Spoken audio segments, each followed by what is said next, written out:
All right, we will get started with players with senior offensive tackle Brenden Jaimes. As most of you know, Brenden set a offensive line record for most consecutive starts with his 39th straight start on Saturday. So open it up to start today with questions for Brenden. Not seeing any yet in the chat. Sean Callahan, Husker Online. Hey, Brenden, I know every senior has a chance to come back. I know a year ago you thought about going pro. I mean, I assume this will be it for you. I mean, have you kind of thought about what the next move is for you and with that option that's still out there for a lot of guys to return next year? Yeah, there's two really good options. I don't think I'd be wrong with either option. Still have to talk a lot about it to my family and coaches, but right now I'm really just focused on finishing the season out strong. So, when that time comes, I'll make a decision, but until then, focused on the team. Mitch Sherman, The Athletic. Hey, Brenden. Kind of a strange senior day for sure, headed on for you on Saturday. I know you've been around these for your teammates in the past. And you guys don't even know you could play at home next week, I guess. So all of that taken into account, what are you expecting the emotions to be like this week? Honestly, I don't know. I don't think anyone's been in this situation before. So for our senior day to be in a year like it has been, I think emotions will be high. But like Frost always says, we have to control those emotions and still execute with passion and emotion, but just, learn how to control it. Proud to be a senior at Nebraska. Wouldn't have had it any other way. Obviously, if there were fans, that'd be pretty cool. But other than that, I love the way things turned out. I learned a lot more from losing than winning. I think we've all grown a lot more throughout this year. So proud of myself, proud of the guys I play with, and I think emotions will be high that day. Andrew Ward, KLKN. Hey, Brenden, when Keith said that, you broke a record for career starts right there, with all the great offensive linemen that have come through here, what does that mean to you to have that record now? It means a lot. I came to Nebraska to be a part of an offensive line tradition, and to be a part of that tradition now is just something that I'm forever grateful for. All the people that have came before me, all the people that will come after me. To be where I am today, I couldn't have done without my teammates. When I was a young guy, people like Tanner Farmer and David Neville, Nick Gates, all those guys, I didn't do it by myself. So couldn't have done it without those guys. 24/7 Sports, Brian Christopherson. Hey, Brenden, you were just talking about when you were a young guy. How's Turner Corcoran doing? He's been on these road trips with you and working behind you. Obviously, he came in with a lot of attention on him. What have you seen from him as he's gone about growing like you had to do when you were a younger player? Yeah, personally, I think he's more mature than I was when I was in his shoes. I think he'll be a great asset to the team next year as he is this year. Whatever role he fills, I think he'll be able to do it to the best of his ability. Coach Austin likes him. Coach Frost likes him. So along with all the other young guys, I think they're doing a great job competing every day in practice. But for him, I think if he has to take that left tackle role next year, I'm going to do my best to kind of give him all the advice that the older guys gave me, and just to pass down a legacy of being a left tackle at Nebraska. One more, if I could. Cam came back and snapped it really well this past week. There was a lot of focus on him when he had kind of some rough time snapping it. Just what have you seen out of Cam Jurgens as far as, going through that process and just the confidence in himself to keep going and have a better week this past game? Yeah, I mean, he works hard just like everybody else does on the offensive line and in the team. Obviously, he's had some snapping issues in the past, so he's had to stay after practice, come in before practice, and work on that issue. And obviously, it worked out this week. I don't think there were too many, if any, bad snaps this week. So, if that's the case, then he needs to keep doing what he's doing, and not slack off. So I think everybody's working just as hard as him.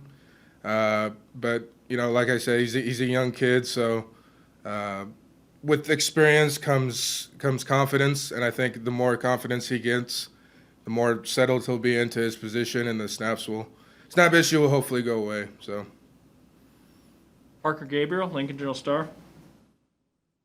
Hey, Brendan, could you take us back to 2017 when you first stepped in the starting lineup? I mean, when that happened, could you have imagined that you would start every game from that day until now? And what does it take to start 39 straight games? it has been a long 39 games. I'll say that. Did I see myself starting 39 ever since after that? No, honestly. I came to Nebraska at about 265, 270 pounds, and to start in the Big Ten as a offensive tackle at that weight is not ideal. But I came from, I feel like I came from a pretty good high school. I feel like my technique was for the most part there. Obviously, I made freshman error mistakes, but for the most part, I feel like I held my own.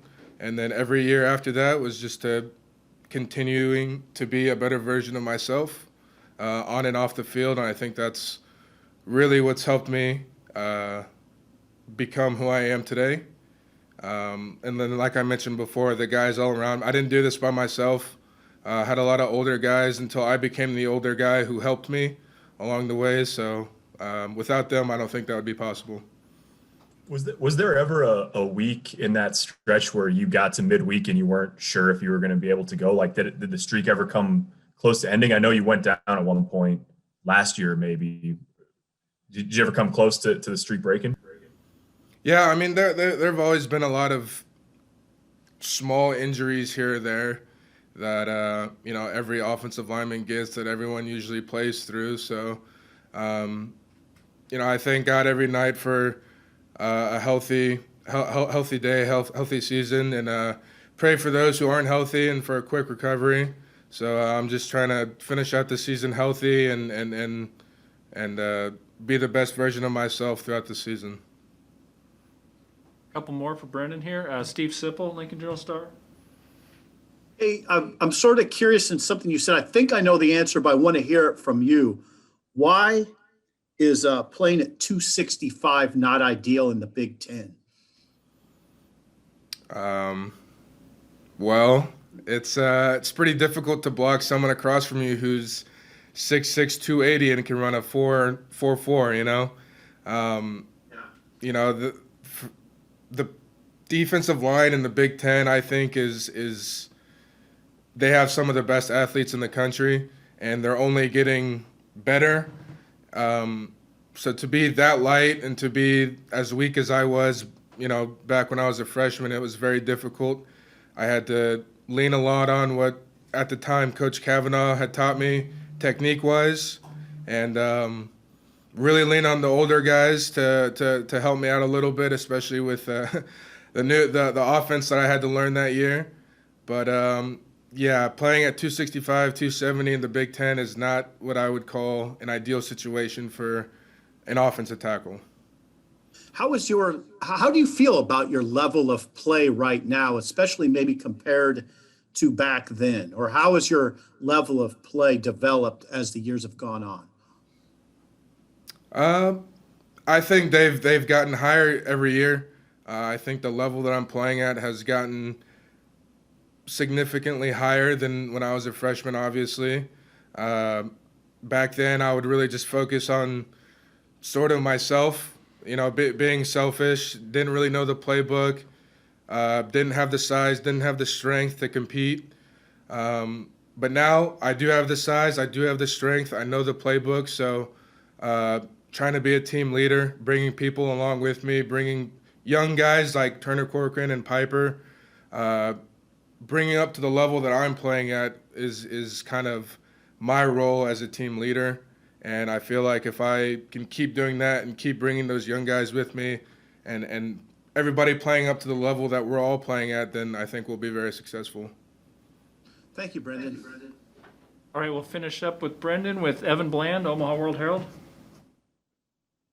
Hey, Brenden, you're the rare senior from that 2017 recruiting class, and most of those guys from that class are gone. I'm just curious, what was your mindset or your, I guess, motivation to stick it out for the years, and I guess what was it like to continue even though a lot of guys from that class have moved on since? I wanted to show that I was loyal. I really had no reason to transfer. For the guys that did, they've had a lot of success. So everyone has their reasons.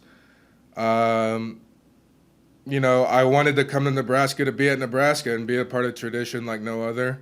And I feel like I've done that. I put a lot of trust in Coach Frost and his coaching staff, and I'm glad that they are the staff that came. I couldn't imagine a better coach than Coach Austin. He's a main reason of why I stayed. I love playing for him. I love being coached by him. I love being with him every single day. He's a big reason of why I stayed. All right, thank you, Brenden. We'll have, I believe.